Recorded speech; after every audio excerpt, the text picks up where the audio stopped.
বৃহস্পতিবার বেলা ১১টার দিকে বিচারপতি বিশ্বদেব চক্রবর্তী ও বিচারপতি কে এম রাশেদুজ্জামান রাজার হাইকোর্ট বেঞ্চ রায় ঘোষণা করেন। মৃত্যুদণ্ডপ্রাপ্তরা হলেন সোনাগাজী ইসলামিয়া ফাজিল মাদ্রাসার অধ্যক্ষ সিরাজ উদ্দৌলা ও শাহাদাত হোসেন শামীম।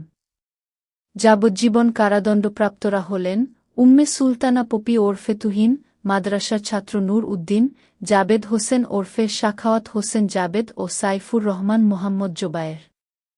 খালাসপ্রাপ্তরা হলেন সোনাগাজী উপজেলা আওয়ামী লীগের তৎকালীন সভাপতি রুহুল আমিন, সোনাগাজী পৌরসভার কাউন্সিলর মাকসুদুল আলম, মাদ্রাসার শিক্ষক হাফেজ আব্দুল কাদের, প্রভাষক আফসার উদ্দিন, কামরুন নাহার মনি, আব্দুর রহিম শরীফ, ইফতেখার উদ্দিন রানা, ইমরান হোসেন মামুন, মোহাম্মদ শামীম ও মহিউদ্দিন শাকিল।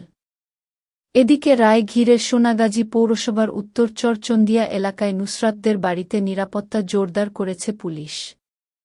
রোববার সন্ধ্যায় সোনাগাজী মডেল থানার ওসি আবুল হাশিম এ তথ্য নিশ্চিত করেছেন। মামলার রায় প্রসঙ্গে নুসরাতের মা শিরিন আক্তার বলেন, একমাত্র মেয়েকে হারিয়ে আজও পাগলের মতো আছি। নিম্ন আদালতে আমরা ন্যায় বিচার পেয়েছি, তবে এখনও ৩ ছেলেকে নিয়ে নিরাপত্তা শঙ্কার মধ্যে রয়েছি। পুলিশ আমাদের সার্বিক নিরাপত্তা দিচ্ছে। সরকারের কাছে আমাদের প্রত্যাশা ন্যায় বিচার প্রাপ্তিতে সহযোগিতা এবং পরিবারের নিরাপত্তা নিশ্চিত করা। মামলার বিবরণীতে জানা যায়, ২০১৯ সালের ২৭ মার্চ সোনাগাজী ইসলামিয়া ফাজিল মাদ্রাসার অধ্যক্ষ সিরাজ উদ্দৌলার বিরুদ্ধে যৌন নির্যাতনের অভিযোগে মামলা করেন নুসরাতের মা শিরিন আক্তার। এ মামলার পর পুলিশ অধ্যক্ষকে গ্রেপ্তার করে। এরপর তার অনুগত কয়েকজন ক্যাডার জনমত গঠন করে তাকে কারাগার থেকে বের করে আনার চেষ্টা করে। ৩ এপ্রিল কারাগারে সিরাজের সঙ্গে পরামর্শ করার পর ৪ এপ্রিল মাদ্রাসার ছাত্রাবাসে নুসরাতকে হত্যার পরিকল্পনা করা হয়।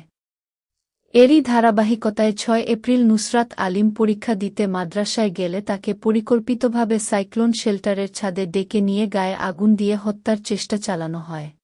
ঘটনাস্থল থেকে আশঙ্কাজনক অবস্থায় নুসরাতকে উদ্ধার করে প্রথমে সোনাগাজী উপজেলা স্বাস্থ্য কমপ্লেক্স এবং পরে ফেনী জেনারেল হাসপাতালে নেওয়া হয়। পরবর্তীতে অবস্থার অবনতি হলে তাকে ঢাকা মেডিকেল কলেজ, ঢামেক হাসপাতালের বার্ন ইউনিটে স্থানান্তর করা হয়। সেখানে চিকিৎসাধীন অবস্থায় ১০ এপ্রিল মারা যান নুসরাত। এ ঘটনায় নুসরাতের ভাই মাহমুদুল হাসান নোমান বাদী হয়ে ৮ এপ্রিল মামলা করেন। মামলায় ২৮ মে অভিযোগপত্র দাখিলের পর ২০ জুন অভিযোগ গঠন করেন জেলা নারী ও শিশু নির্যাতন দমন ট্রাইব্যুনাল। সাক্ষ্য গ্রহণ ও যুক্তিতর্ক শেষে ৩০ সেপ্টেম্বর আদালত রায়ের জন্য ২৪ অক্টোবর দিন ধার্য করেন। মামলাটিতে মাত্র ৬১ কার্যদিবসে ৮৭ জনের সাক্ষ্য গ্রহণ ও যুক্তিতর্ক সম্পন্ন হয়।